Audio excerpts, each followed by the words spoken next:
So I'm just going to try and speak in general terms a bit about how UVW organises, or the approach we take towards organising, and then Susanna will speak a bit about, I guess, a more sort of personal, detailed personal engagement of organising. And I'll speak more in general terms about what UVW does. I'm happy to answer any questions about UVW at the end, so I won't go into too much detail about our organisation, but yeah, we can answer any questions you might have. But basically, UVW represents low-paid and migrant workers by and large, and this is something which the union movement hasn't decided to do itself on the scale that it needs to do. There are pockets, examples, but they're not doing it on the scale that they need to, and so we have ultimately filled a gap basically in the union movement. At least that's how we like to see it. There's been a big gap, and all of our members, nearly all of our members, are low-paid and migrant workers. And then one of the questions which arises is that whether or not they have any power. So I just want to address this question quickly, because a lot of people call them unorganisable. And the basis behind that is the suggestion that they don't have any workplace power. And so somebody like Jay McAlevey, who many of you might know, I'm not sure, she's an organiser from the US who gives talks all over the world about her strategy, her model. And she would suggest that low-paid workers, service sector workers, don't have any workplace power, principally because they're replaceable during strikes and during disputes. And we would contest that, and what I'll talk about now, and what Susanna will talk about, is plenty of examples where low-paid precarious workers are expressing their workplace power, which may have a lot of support, community support and outside support. But nonetheless, I think it's a very unhelpful idea to suggest that low-paid service sector workers, many of whom are migrants, don't have the kind of power needed in order to take on their employers and in order to win. And that's what UVW has been doing and wants to continue to do. So it's not really, basically, I would say it's not about replaceability of power. There's lots of other factors which enter into disputes and into workplace struggles which will determine their outcomes. And that's not contingent on their replaceability. So I'd say low-paid migrant workers are as organisable as any other group of workers in the economy. They're not unorganisable, and they certainly can win. So moving on, I'm just going to go to my notes here. Right, some of the things which might be interesting is that we sort of organise through a network model. So we don't build branches in workplaces. We will if and when that situation arises, for example, in big workplaces like the LSE, where we've got our highest membership, and where we became the first union in the country to end outsourcing in a UK university, the LSE, and that was won through 7 days of strike action by cleaners, and then the largest cleaner strike in the history of the UK at the time, which has now been replaced by Unite. They organised a bigger strike at St Bart's Hospital. But anyway, yeah, that is one of the disputes there. So that's in the outsourced sector. And what I would say is that there's a sort of an idea that in the gig economy in particular, there's an idea about the new the disaggregation and disconnection of workers in the gig economy, which makes it very hard to organise. And it gives rise to a new model of organising. And I'll suggest that it's just the same in the service sector and the outsourced sector. There's nothing particularly unique, in my opinion, about much of the realities of working life in the so-called gig economy compared to the service sector and the outsourced sector. And that's more of an idea I'm throwing out there in terms of when discussing organising and strategies, how it varies and differs between sort of traditional sectors and the new gig economy sectors. In terms of the network I was going to mention, it's the workplaces of our members are really small in many cases, except for the LSE and other places like the Ministry of Justice, where we've just organised a big series of strikes which are ongoing, and you'll see a video of our last strike at the end. So really it's about organising in the low-paid precarious sector with migrant workers requires a lot of ideas and innovation in how to bring workers together. Their workplaces aren't the best places for them to meet and to talk. They don't have access. There's no access from outside unions in there. There's no recognition agreements. There's no facility time, and there's a lot of barriers towards workers sort of building branches in small workplaces. And so they need to come together in a network, and that's sort of the model which we follow. We didn't follow any sort of theory. That's sort of the reality of how we came to function. And so we have sort of big general meetings, for example, and we'll have sometimes hundreds of workers coming together from, sometimes hundreds of workplaces. And we'll just be, and that's a big part of what we do, is sort of building solidarity and activism between workplaces, rather than in workplaces directly. And a lot of the struggles and disputes we end up fighting depend on that kind of solidarity and that sort of support given between workplaces and between workers. I can answer questions about that. But just briefly on the branch model, it's very ineffective principally because of a lot of language barriers. A lot of our members don't speak English, and so it doesn't lend itself to the traditional sort of requirements of a branch. And there's also high turnover in a lot of the sectors, which makes it very hard for workers to sort of establish branches which can then stand the test of time and actually still function.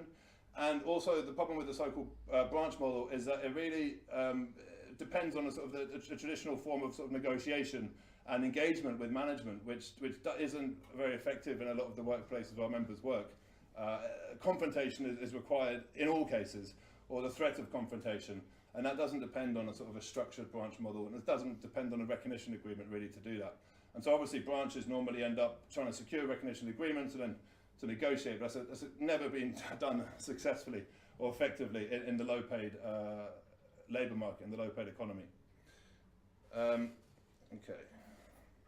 Activism, something that we have a large student base, and I think that in terms of the discussion around organising low-paid migrant workers, I think that the student body needs to be engaged a lot more, and we've seen a rise recently in the interest of students and universities in the labour movement, which I don't think has been in the last decades in this country, and they're coming a lot to UVW and our sister union, the IWGB, and so we are thinking of, for example, launching a sort of an organising academy for students. We did a call out the other day, and we got sort of 30 students that were willing to represent, to organise, and to go and play a big part in the campaigns that we do. They've got a lot of energy, a lot of ideas, they've got a lot of contacts and connections, and so hopefully we'll see that. I think that could fundamentally shift sort of trade unionism, especially in the low-paid sector. But that's really exciting and interesting, I think, and that's something we might see in the coming months. That developing the idea that students can, one of the big unions don't really open their doors to support or voluntary sort of support and solidarity. It's very hard to sort of help big unions. They don't really want to receive any help from people that don't want to give it. Whereas we're very different. We'll take help from anyone, anytime. And that's just an interesting shift, and I think, and dynamic in these sectors and in organising low-paid workers. As the role of students. Recruitment, very quickly. We don't recruit through information, by handing out information or leaflets. It's through action, really. So it's sort of action rather than information. Some of our biggest sort of recruitment drives have come off the back of successful representations or of successful strikes. So, for example, at the Ministry of Justice, the entire security force at the Ministry of Justice joined us after the cleaners went on strike. So they were securing the picket line, doing their job as security guards during the picket line of the cleaners at the Ministry of Justice. And then as soon as that strike finished, when they realised what the cleaners were asking for, which was the exact same thing that the security needed as well, which was a pay rise, they then joined us and they went on strike as well. So that sort of shows that, the idea that, that there seems to be a belief, I think, in the union movement that, workers just need a bit of information and they just need to understand what unions are about. I don't think that's the case at all. I think people, workers, they need to see action and they need to be inspired by action. And I think that's the sort of the model we're pursuing. Workers will join once they see action. Lastly, strategy. We've seen it's very hard to continue. You can't obviously fight 1,000 disputes at once. And so what we're trying to do is coordinate as many strikes as possible. And this is a shift in our approach to disputes. And something I hope the union movement does at large as well, because obviously they've got the size and the resources to do it in a way we don't. But even with our limited size and resources, we've gone from organising single workplace disputes to we coordinated 3 strikes between different workplaces of our members last summer.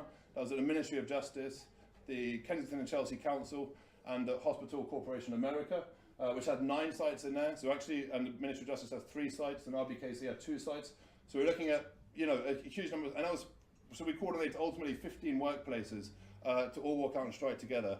The RBKC strike won, following an occupation granted of a council meeting, which sort of forced the lead councillor to come out to the picket line and speak to the cleaners.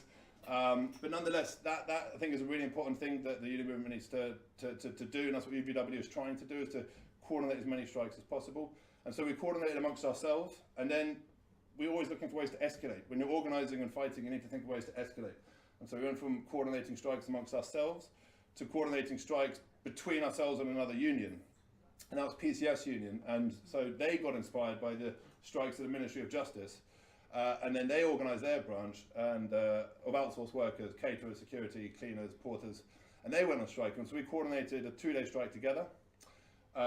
We then, thinking of another way to escalate, we have to grow always, and this is sort of what hopefully the union movement will focus on and try and do.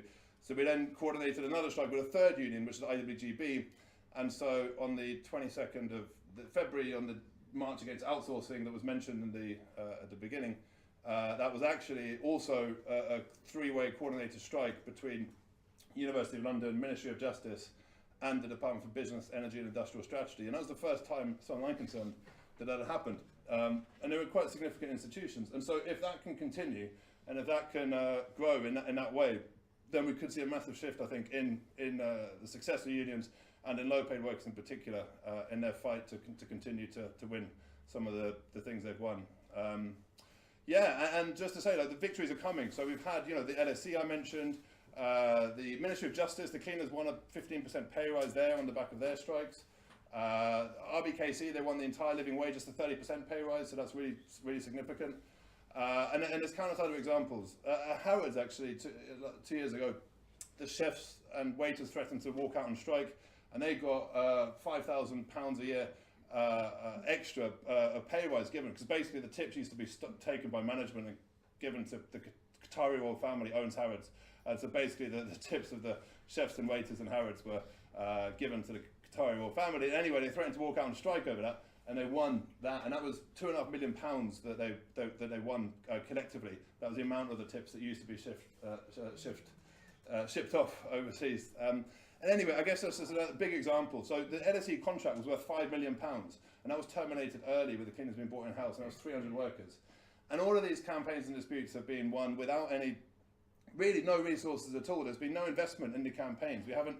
We don't have any money to invest in these disputes. And so they're very much focused on direct action, on collective action, and on solidarity. And those are really the only strengths that we have, is this network of activists, this network of workers, and sort of a real determination to fight and win. And hopefully that these things, we think they are scalable, we think they are replicable. We don't think there's anything particularly unique about what UVW, how UVW does it. So we hope that what we do will inspire other bigger unions, to be honest, to get off their asses and do what needs to be done. And yeah, that's it. Yeah.